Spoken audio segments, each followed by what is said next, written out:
Olá, seja bem-vindo ao Quali News, o jornal da Qualicard. Aqui, em episódios quinzenais, você fica por dentro das principais notícias da área de segurança de alimentos e qualidade. E as principais manchetes dessa quinzena são: homem ganha indenização por encontrar larvas na Coca-Cola. Larvas são liberadas para uso industrial lá na Europa. Sobre o mercado, o consumo de carne bovina no Brasil despencou. Dark Kitchen. O que exatamente significa esse termo e por que é uma tendência para 2021? E para finalizar o nosso Quali News, as principais notícias de legislações no ano de 2021.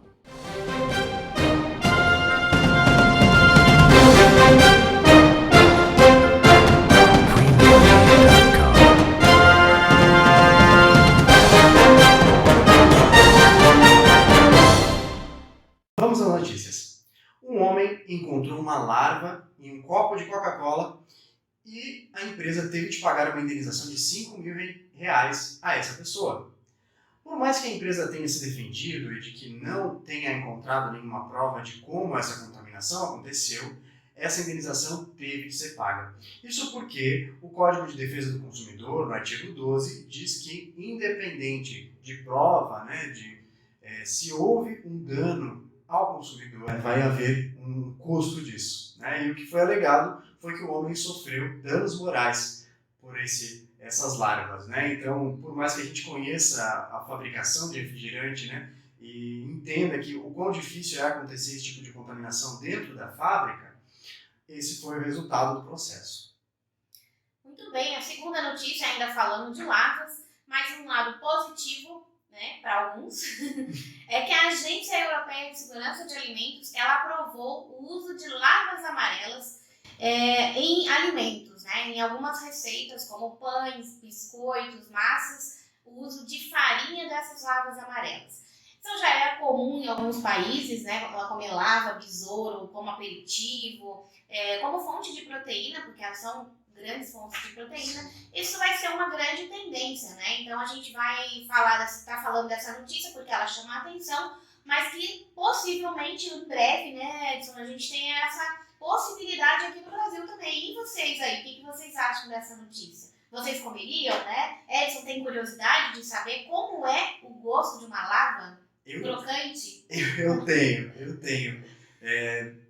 Dizem que é bom, Dizem que tem as suas características. Eu estou curioso assim, para consumir e até acho que para o uso industrial, por exemplo, como fonte de proteína, de fibra, transformado em farinha, a gente não vai nem perceber muita coisa, Então eu acho que é mais ganho nutricional do que esse efeito ECA, que o pessoal fica meio assim de consumir. Uma questão de cultura, Cultura.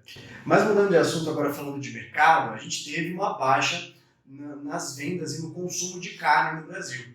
Isso porque, dentre os motivos, a gente teve um aumento no preço das carnes no ano de 2020, de cerca de 18%, a alta que chegamos no ano passado, e a tendência é que isso continue acontecendo durante esse ano.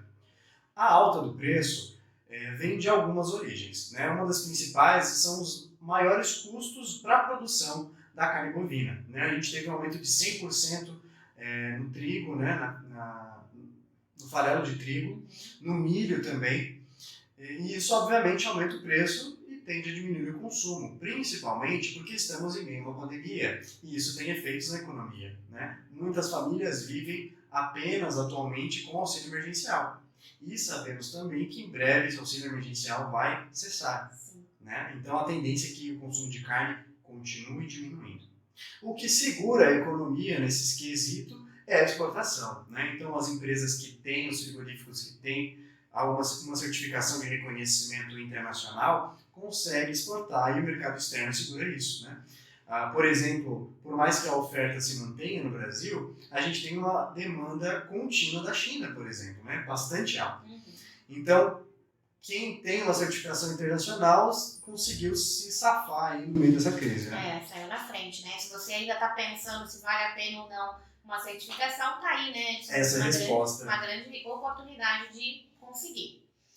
Bom, outro assunto também que está relacionado com as consequências da pandemia são os restaurantes que vêm sofrendo, desde o início da pandemia, com a demanda de consumidores nos locais de consumo, né, onde foi delimitado em função dos decretos da pandemia.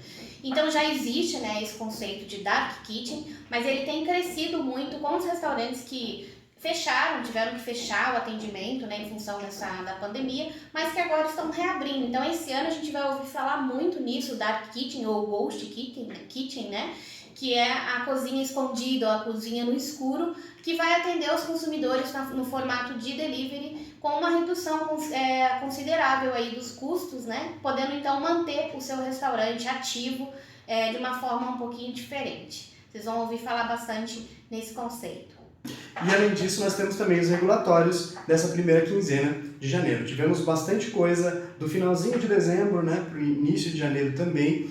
A gente vai deixar na descrição aqui as principais itens, né, as principais normas e atualizações também. Mas duas das principais que a gente vai falar, a primeira delas diz respeito ao mapa também, que é a portaria 196 de 8 de janeiro de 2021. Né? Do que ela trata? Ela fala da classificação, né, dos níveis de classificação de risco para atividades econômicas que demandam atos públicos de liberação, né, que é uma responsabilidade do mapa.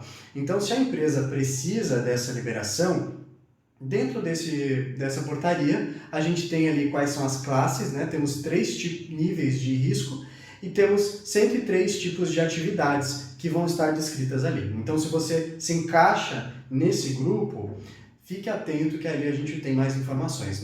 Na descrição a gente tem um link para acesso. Uhum. E a segunda instrução normativa que a gente vai falar também é do mapa, e ela saiu agora dia 11 de janeiro desse ano também, é a número 118. O que ela trata? Ela trata a reinspeção de produtos de origem animal comestíveis importados. Então, se você trabalha com esse tipo de produto, novos critérios, né, foram estabelecidos, vão ser utilizados nessa reinspeção para vocês atenderem a partir do dia 1º de fevereiro, já está em vigor. Então, se você precisa de alguma ajuda, né, não entendeu o que precisa se adequar, a gente também fica à disposição para explicar melhor sobre o que é essa reinspeção de produtos de origem animal. Perfeito.